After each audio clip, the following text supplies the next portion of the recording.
Swayam Prabha. Digital India. Educated India.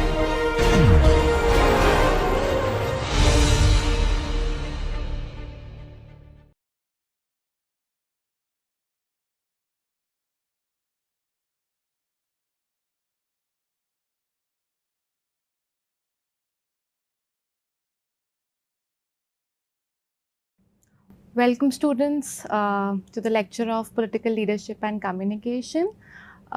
This is basically not a core paper, but it is an skill enhancement course. And when I say skill enhancement, it basically is not pertaining to any particular discipline, whether it is political science, whether it's sociology, history, commerce. It is interdisciplinary, and this is basically to gather some kind of skills, particularly in contemporary times. We do realize that just studying of our core papers or just studying the theoretical domain of it basically does not fulfill our expectations when we actually go out in the world to take up jobs or work. So this particular course will teach you to enhance your communication, to enhance your leadership qualities, and also what exactly should be entailed while dealing with certain kind of situations. When we talk about communication, we basically see, oh, it is communication, it's very normal. Anybody could basically communicate, but you would not believe that generally what happens is the kind of communication or kind of body language or kind of verbal text you're using basically enhances not just your personality, but also tries to make the other person aware about what kind of attitude you possess or what kind of aura you have. Okay, so communication and leadership are basically two very important skills which I think most of us should basically enhance. So that is why today's lecture is about communication. Now this particular course, which is political leadership and communication, now because it has political attached to it, that does not mean that we are only trying to come across for political science discipline. Please do not get confused with that. Why political? Because we tend to get associated ourselves very easily to the political domain. Why that is? Because politics reside in each one of us. We are a part of a political process. We vote, we take part in the elections. We are also a kind of an audience which leads to policy making. We are assertive in our demands. So that is why political. Okay, but that doesn't mean that it has any connotation related with political science, okay, as a discipline. So in today's lecture, we're going to talk about what is communication initially, and over the period of time when this course ends, we will be done with what are the leadership qualities we should possess, how can we improve them, what particularly should be our aim when we are talking about this course, what is the objective of it. Mainly we are going to try and focus enhancing our skills and see that while we do that, we can actually have certain kind of job opportunities opening for us, whether it is public survey, whether it is you're a part of election campaigning, whether you're part of any kind of an organization where leadership qualities are required, or whether you are just basically an analyst who are trying to analyze who is going to win this election this year. Okay, so this is basically job opportunities which opens when you study courses like this. Why? Because it enhances your skills. It is not very theoretical based, but yes, we will try to cover theory as well as the practical aspect of it when we are talking about this particular course. So let's just start with very basics of what is communication, why do we need to enhance communication in our lives, and what communication we understand by this term is very different of how we will try to improve it. Because when we say communication, it could be as simple as me communicating to you, which is basically a teacher communicating to its students, you communicating to your friends or your family members. So communication is as simple as a human activity which you do every day, okay? But you will be amazed to know that this human activity which you actually do every day has certain kind of repercussions, has certain kind of consequences, and definitely has a certain kind of judgment people make about you, okay? So when we talk about communication, it could be a very simple procedure, but this communication is very, very important. Why? Because it can be in a form of a direct communication, which is basically giving a lecture or talking to your friend, or it could be an indirect way of communicating. For example, if I say that if I rub my hands and I am feeling cold, okay, so generally I am not using a verbal testimony for that, but yes, I am doing a sign language, and others who can see me might know that I am feeling cold if the AC is on, if the window is open. So then your response would be that probably switch off the AC or close the window. So I never used a verbal testimony for it, but yes, I did a sign language in order to communicate what I was feeling, okay? So communication can be in the form of a sign, in a form of a symbol, or in a form of a verbal testimony, okay? It could also be in a form of symbols. For example, if I put an image of a red plus sign in front of you, okay? Now there are two things. One, it's a plus sign. If it's a plus sign, then it's a mathematical sign. But if it has a red color attached to it, then you would probably know it is a medical sign, okay? Nobody has basically told us that, once you see that sign, this is what you're going to particularly think. But eventually over the period of time, by seeing things, by learning things, you have this perception in your mind that, this symbol particularly is a red symbol and it is a plus symbol. That means it's a medical sign, okay? Similarly, if I say color black, now when you imagine black, it generally tends to denote certain kind of danger or certain kind of darkness, okay? Why is that? Because we've perceived black color like that, but that's one of the kind perception. What if I say that the black color is beautiful, okay? We have always seen that these campaignings in terms of the African Americans who were fighting for their political rights, they say that black is beautiful. Why? Because black was also a kind of a discrimination which was done on the basis of color, okay, in among people.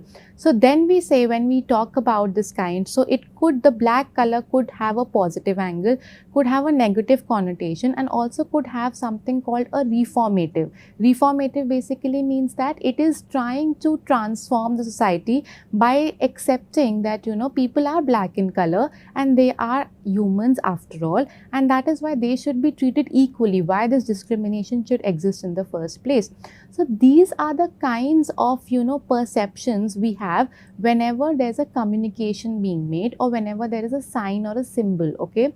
Another mode of communication could be language. We've all seen that, particularly in India, we have people across India talking in different languages. So that also talks about communication. We are trying to communicate. What if you only know English and Hindi and I start communicating to you in say Tamil or Telugu, okay? Then you would not understand. So then it is my duty to understand who is my audience, okay? Whether my audience knows English, whether my audience is comfortable in Hindi, or whether my audience is comfortable in any other language, okay? So then also, whenever we are talking about communication, it has a language barrier also to it. Secondly, we also say that when we are communicating, we should know who our audience are, okay? And when we say who our audience are, it basically means that you cannot communicate to somebody whom you cannot find a connect with, okay? Now, which comes to the very basics of what is communication. Communication is basically, it means that trying to establish certain kind of commonness between each other, and the definition also, or the word communication also comes from this Latin word called communis, okay? So let's see how it does that, okay? Communication is an everyday activity in human life. We've discussed that. It is an interdisciplinary nature of communication that calls for a study of the fundamental principles and issues in communication. Okay, so communication can both be interpersonal, intrapersonal, group communication, or mass communication. Now, what does it mean that it is interpersonal? Communication in terms of interpersonal would mean that I am thinking about something and in my mind only I am talking about it. So that is an interpersonal communication. Why? Because it's not that I'm using a verbal testimony or I'm saying it out loud to somebody. Okay, it's basically a kind of a communication which I am having in my own head. Okay, so it's an interpersonal. What do we mean by intrapersonal? Intrapersonal would basically mean that I am having a conversation with one of my student, or somebody is having a communication in terms of their friend, okay, or a family member. So that is an intrapersonal, which basically means that it's a personal conversation which is happening, but there are only two people assigned to it. Okay, then comes a mass communication. Now, mass communication you can very easily associate with political leaders, okay, when they are basically, addressing the rally, okay, or they are addressing a group of journalists, or they are addressing a mass population. Okay, so then it happens that it is a mass communication. Okay, so this is the three models when we talk about communication, whether it is interpersonal, whether it's intrapersonal, whether it's mass communication. And also there's a fourth one which is called a global communication. So what do we mean by global communication? It is basically that, this mass level. Apart from mass communication, we also have something called global communication. When we talk about global communication, we basically believe that, say the Prime Minister of India or the President of USA is trying to give you a declaration on an online media channel. Okay, so then you can very easily associate with the recent COVID-19 which happened, and there was a kind of an advisory which was being promoted by the PM to stay at home. So that is a all global communication. Why? Because that was happening globally and people across the world were asked to stay inside their houses. Okay, the airports were closed, the railway stations were closed, the communication, the transportation or the communication to the world was closed. Okay, physical communication I'm talking about. So that is why when we talk about global communication, it is basically addressing the world rather than addressing your own population, which is in mass communication. Okay, so epistemologically, the word communication comes from the Latin word communis, meaning common. Okay, when we communicate, we are trying to establish commonness with somebody. That is, we are trying to share information, an idea or an attitude. Okay, now communication one, it is, epistemologically, it is trying to establish some kind of commonness. I will only try to enlighten the other person, or I will only try to be informative or share a certain kind of idea with somebody whom I can find some common grounds. Okay, just the way I am trying to impart you these communicative skills. Okay, why? Because I have something in common. You are here to learn and I'm here to depart. So there's a commonness established here. Okay, similarly, when politicians come and they talk about their manifesto during elections, they're trying to establish certain commonness. That commonness is that you give us vote and we will try to fulfill all your demands. Okay, so there is also commonness established here. If you're working in an organization and you're a leader, then your duty is to establish a commonness between your teammates. Why? Because only when you will be able to achieve that, you will be able to ask your teammates to work for you. Unless and until you do not have this kind of a rapport or this informal communication between them, you will be viewed as, a leader who does not associate with his or her teammates. Okay, so then it is very, very important that there is certain kind of commonness being established, and that commonness should lead to a certain kind of goal. Okay, so communication is as simple as establishing a commonness or trying to impart certain kind of information or trying to impart certain kind of idea or an attitude. Okay, to communicate is defined as to impart, bestow or convey, to make known, give by the way of information. According to the Oxford Dictionary, communication is imparting, conveying or exchanging of ideas, knowledge, etc. Okay. Now, when I say that, the Oxford Dictionary, the definition of communication is imparting, conveying, or exchanging of ideas. It is basically the communication could be informative, that, a teacher is giving information to the students. It could be entertaining. For example, you're sitting in a movie hall, you're watching a movie, or it could be a random idea which arose that, okay, let's build something called, an AI through chat GPT. Okay, it could be an idea, it could be entertainment, or it could be informative. It could be knowledgeable, where you are particularly trying to, read a book or see particularly television, okay, a news on television, that is informative as well.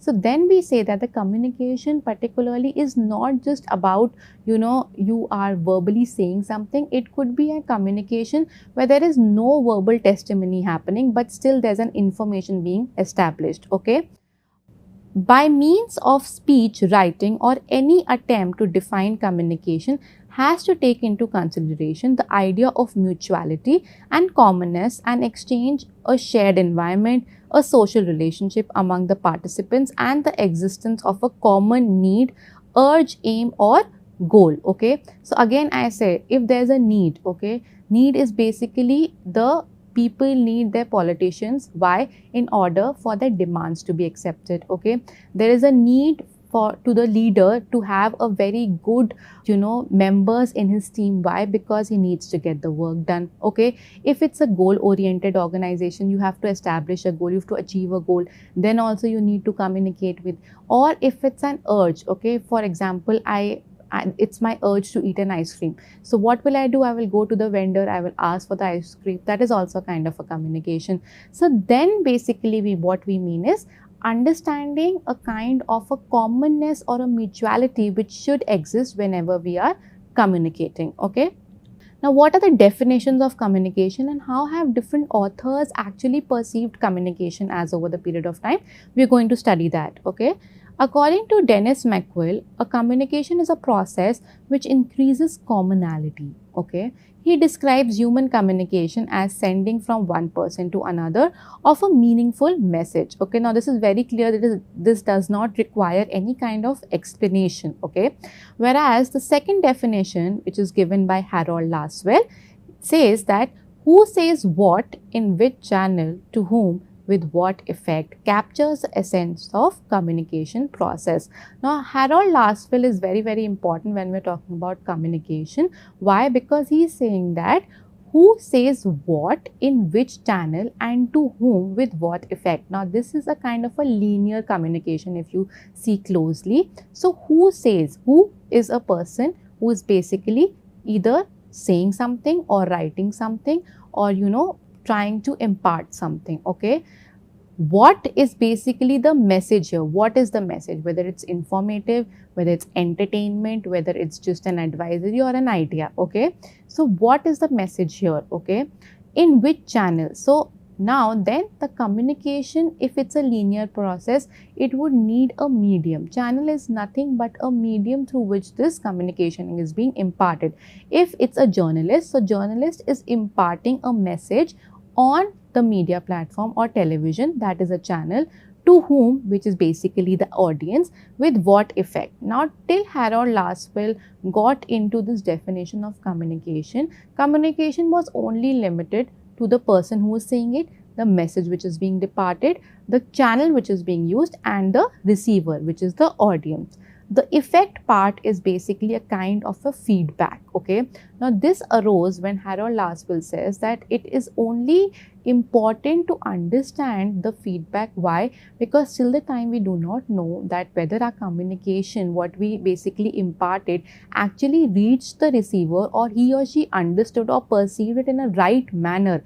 Now here the very important things to note is the right manner. In what way are we basically seeing that the message which was imparted had actually reached the receiver? So then it becomes a feedback. Sometimes what happens is that if I say, today I'm feeling cold, okay, now it would mean two things. For some people it might say that, okay, she's feeling cold, that means she has fever. Okay, it could also mean to other people that, okay, if she's feeling cold, then probably she needs just a sweater, she's not ill. Okay, both the message particularly here was basically perceived by two different people very differently. So then it becomes a kind of a feedback. Okay, now this is not very important whether a person is feeling cold. It is much more important when this particular message is given either by a politician, it's given by a leader, it is given by a journalist. Then it basically is of political importance and the audience is huge here. Okay, so then the effect or the feedback of it is very, very important. Why? Because then you would know that whether this message was actually reached the audience in a correct form. Especially during COVID, if you remember that the vaccine, what vaccine should be basically you should be jabbed with, or what will happen after this vaccine has been given to you, how many days you will take to recover, what is this vaccine about. This was very important things which required information to be given correctly. Okay, and that is why you had something called a feedback system also, where people were constantly writing online as to how or what happened to them after they got this particular vaccine. So then it becomes a feedback. Why? Because it is for the government to see whether the message they were basically trying to impart actually reached the audience or not. Okay, so next particularly is Baker Brownwell uses the term direct and indirect communication. Okay, so Brownell uses this direct and indirect communication, which I basically explained you in the beginning of the lecture, that it could be direct like a kind of a verbal statement, it could be indirect in the form of a sign language. Okay, so direct communication is a function of identification of people with one another, and indirect communication is a process wherein something converted into symbol is carried over from one person to the another. Very simple. Directly I say please switch off the AC, I'm feeling cold. Indirect, I will rub my hands, I will rub my shoulders and probably show in a sign language that I am feeling cold. That is an indirect form. Okay, now according to Weber, now Weber is very, very important. Now who is this person called Weber? Now Weber, particularly his name is Max Weber. He was a sociologist. And why Weber is important?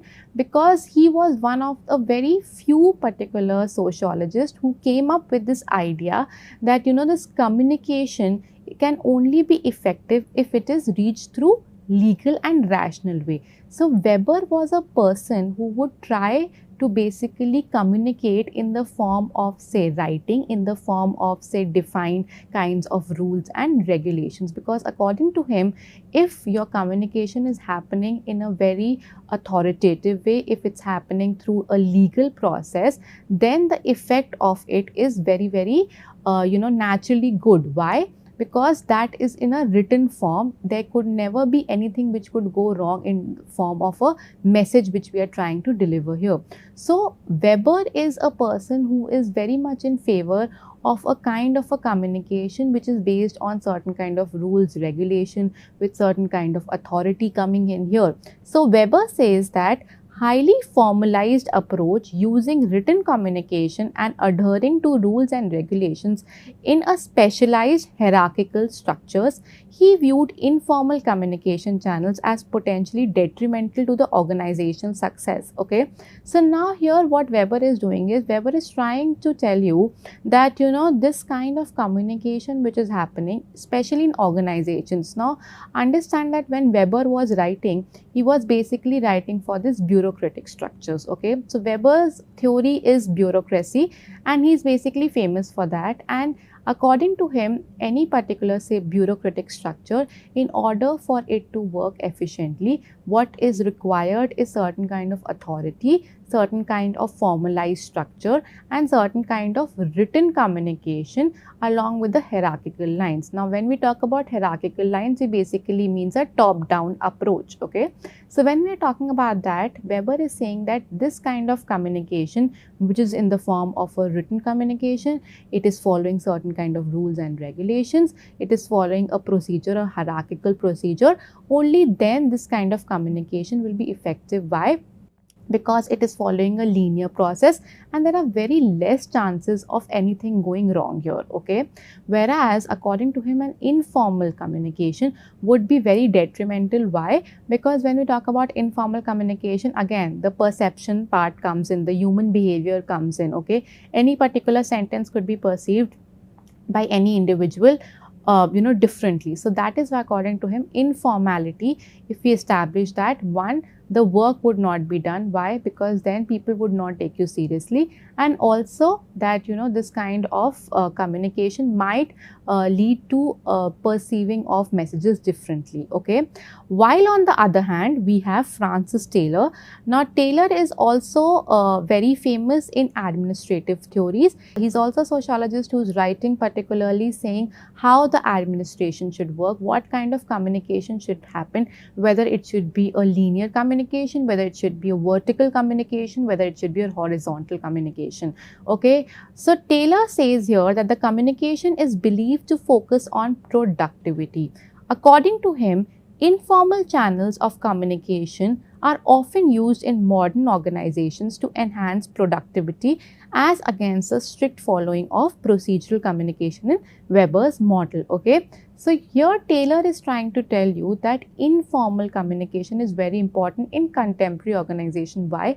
Because in today's time we generally see that particularly very formal communication might lead to a certain kind of divide between the person who is saying it and the person who is receiving it, okay? Say for example, a leader of an organization asks his team to do certain kind of work. Now if there is an informal rapport being established there, it would eventually lead to certain kind of work where you can even ask some extra work to be done by your subordinates, okay? But when it is a strict rules and regulations, you would only do what has been asked. You will not go, for example, something forward to do it for your particularly boss or a leader. Why? Because there is only a formal kind of a communication which is established and you have been only asked to do a kind of a work, okay? But when we talk about informal communication, sometimes we also see that this productivity increases. Why? Because informal communication tends to you have a feeling towards your leader that your leader probably needs you, your leader probably needs your help, he or she cannot do without you. There's certain kind of commonness which has been established informally, and because of that you tend to do more work than has been asked for you to do. So that eventually leads to a productivity. Also, when you establish certain kind of informal communication, you see that the happiness quotient also increases. Why? Because the organization is not following the rules and regulations in a strict sense, okay? There's an informality being established. So that is why Weber and Taylor differ in terms of how communication in an organization should be carried out, okay? In a more restricted sense, communication includes interaction between persons. Secondly, the definitions point to the importance and the value of considering communication from the perspective of the receiver. Communication research as well as everyday experience reveals that by far the emphasis is on the former. Together, these factors tell us what is called communication situation in which the process of communication takes place, okay? So here we are basically trying to conclude that communication is basically perceived from the receiver's end as well, where basically we see that whether the message has been received or not. We are also trying to see the communication through which channel it has been basically brought about, and lastly what is the process of this communication which has happened, whether this communication is a vertical communication, that is top down, whether it is horizontal, which is an informal communication, whether it is a direct communication, whether it's an indirect communication, or whether particularly the receiver has actually received the message or not, okay? So that is why it says that the communication research as well as everyday experience reveals that by far the emphasis is on the former, okay, which basically means the receiver part of it, okay, whether the message has been received or not. Now the process of communication, how does this work, okay? Till now we have understood that the communication, there's a particularly a person who is imparting this communication, there's a message, there's a channel, and there's a receiver particularly. Now how has this model evolved over the period of time? We'll see there's a process to it. So Aristotle, one of the earliest to speak of a model of communication, has identified three elements. The first is the speaker, the speech, and the audience. A more widely accepted model of communication is that of Harold Lasswell and David Berlow. Now Harold Lasswell is basically having particularly four elements which are very important: whom, what, by which channel, and to whom. Okay, so then we have another aspect to it, which is the effect of it. Okay, so Harold Lasswell is particularly trying to establish a linear model of communication through particularly four elements of it. Okay, now David Berlow also has four elements to it, but his particular model is very different. Let's see. There's a source, there is the message, there is the channel, and there is the receiver. Now if you see that there is a difference between here, there's a source. Now generally we see that they might be synonyms to say who is speaking, that's the source. Okay, but in David Berlow's, the source is very different, and we'll see how. Okay, so this is basically how the communication process looks like. That is their source, the encoder. Now encoder is basically, you have something in your mind, there is a communication happening in your mind. Till the time you do not verbally speak out of it, it cannot be encoded. Why? Because it's in your mind. So then it's an encoder. There's a message to it. The decoder, which is basically particularly who decodes that message. Okay, whatever you have said or whatever you have written, whenever the other person reads it, the kind of message which is going in his brain is the decoder. And then you particularly, the kind of perception you make about from that particular message is the end product, which is the receiver. So this communication process is very important. Please remember that we, as you know, the discipline also in terms of communication studies, we follow this kind of process. And if you're writing an exam or something, make sure that you actually enable this process in a diagrammatic form as it has been given. Okay, now let's focus on what components we were basically saying. Okay, now if you see David Berlow's, there is particularly a source, which is a sender. Now who is the sender? The sender or the source may be an individual which is speaking, writing, drawing, or gesturing, or a communication organization, that is a newspaper, publishing house, television station, or a motion studio. Now this is not very difficult to understand, that the sender or the source could not be just a person but an organization as well. Then there comes a message. The message must fulfill certain conditions if it is to arouse a desired response in the receiver. Okay, now you must have seen whenever you want to depart a message. Now what happens is, if your message does not have something which is sensational these days, then nobody would like to read it. So that is why you see generally the media people or the newspapers would put captions like the PM got arrested, or probably the PM should resign. Now these are the certain kind of message which would excite you. So then you would probably read that whole article. Okay, so that is why a message should be something which would attract the receiver. Okay, the message must be designed and delivered as to gain the attention of the intended audience. I just gave you an example of that. The message must employ signs that refer to the experiences common to the source and the receiver, so as to get the meaning across. Okay, now if for example there is an advisory which needs to be issued regarding the outbreak of certain kind of virus in the society. Okay, now if particularly the DM of your area, okay, if he comes and tries to tell you the technical aspect of it, or uses a technical words for this virus, okay, generally it has H1B1, okay, some kind of viruses. If they just tell you that this is an outbreak and this is the virus, and they do not tell you exactly what will this virus be causing for, or what would be the effect of it, or what you should do basically in order to avoid this virus, if they just give you the information that this is an outbreak of virus, you would be utterly confused. Okay, so then you should know your audience. Okay, which would basically means that there has to be a detailed version which has to be given to you. So the message should be such that it should basically go to the audience, and that audience have that mental intellect to actually perceive that message. Okay, For example, in a business analytics, you cannot basically tell a clerical person to do a work which has been assigned to the leader of the company, okay? He will or she will not understand it. So that is why we would need to know who our audience is, okay?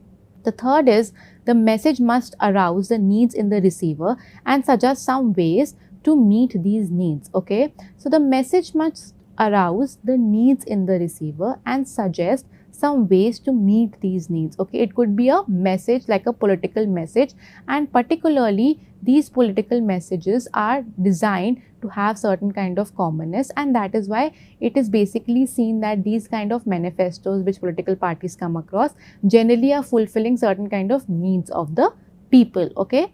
Last is the message must suggest a way to meet the needs which is appropriate to the context in which the receiver finds himself or herself at the time when he or she is moved to make a desired response, okay? So again, now what happens that whenever the elections are approaching, only then you will see these politicians talking about the needs and demands, because that's the context of it, okay? Now the second is the channel, through which channel the information is being imparted, okay? It can be heard through a sound or a voice, a musical instrument. It can be seen and heard in case of films, televisions and other audio visual media, or it could be touched, smelled, tasted through models, exhibits, specimens and experiments. Channel also includes mechanical devices.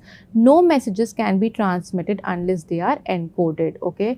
Now this basically means that, again I told you that our six senses are basically, through them it's kind of a communication that happens. It need not be through just our mouth, it could be through any senses, okay? And till the time it is not encoded, which is the meaning is that if it's in your head, that communication does not count till the time you do not use your sensory organs to depart that particular message, okay? The last of course is the receiver, which basically what is the destination of this message, whom are we approaching, who is the audience of it, okay? Now next is particularly the communication models. Now we have heard about these names called Harold Lasswell, George Gerbner and David Berlow in the previous slides. They are basically people who are talking about different models of communication and how their models are different from each other. We will basically be studying about that, okay? So now Harold Lasswell particularly is in 1948, he came up with this particular definition of communication where who, what, which channel, to whom and the feedback of it, okay? And if you can see that the other two particular theorists do not have that feedback response, so that is why Harold Lasswell's communication becomes unique. Why? Because the feedback is very, very important, okay? So let's just see one by one what these theorists have to say, okay? Who, which is basically the person, okay? What, the nature of the content, or the whether it is educative, whether it's entertaining or whether it's informative, okay?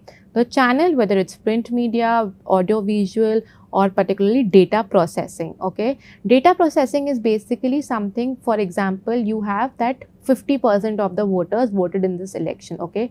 Now this data has been further, analyzed, who were women in it, who were male in it, what was the age group which voted. So this is basically a kind of an data processing. So channel, the channel through which this is happening, okay? Whom, the nature and the receptivity of the audience, and with what, okay? Which is basically means how much the audience was able to gain the information out of it, okay? Feedback, of course, we have discussed that the effect of the response of the audience to the particularly ways in which it affects the communicator, okay? Particularly, which basically means that if the politician is saying something, whether the people adhere to it, whether they have responded or given a feedback to it. Why? Because this is important for the politician in order to make that in their manifesto, where people would be requiring or seeing whether their demands were put forward or not, okay? Coming to George Gerbner's, which he basically formulated in 1956. His model is mostly related with mass communication rather than a singular or an individual person, okay? Someone. The second is particularly the material. It mainly focuses on the receptive messages. Now, what do we mean by it focuses on the receptive messages? Is how much particularly what the receiver is trying to perceive from it. It is very much focusing here on the receptive part, okay. The means, which is basically the channel, media, physical engineering, administrative and institutional facilities for distribution and control. Now here, as it is mass communication, the channel is also in terms of a broad organizations, not a singular organizations here, okay. And last is particularly the perceiver of it, or the event and the reaction to the same situation. Again, now this would basically mean that particularly the audience, how the message was perceived by the audience and how did they react to it is very important for journalists. For him, it does not matter whether the message particularly has been just delivered. For him, how does this message has been perceived by the audience is particularly the matter of concern, not just that the message has been delivered, okay. David Boileau talks about the source, okay. Now the source again could be interpersonal and organizational communication. The messages, it could be in the form of words, mathematical symbols, pictorial images. Again, as I told you in the beginning of the class, that it could be a pictorial image, okay. If you see, say, a white dove. Now, a white dove is generally perceived as a kind of a sign of, prosperity. It is perceived as a kind of peacefulness, okay. Why? Because that has been an accepted norm. So then, according to David Boileau, it basically, the symbols could be in the form of a pictorial images as well.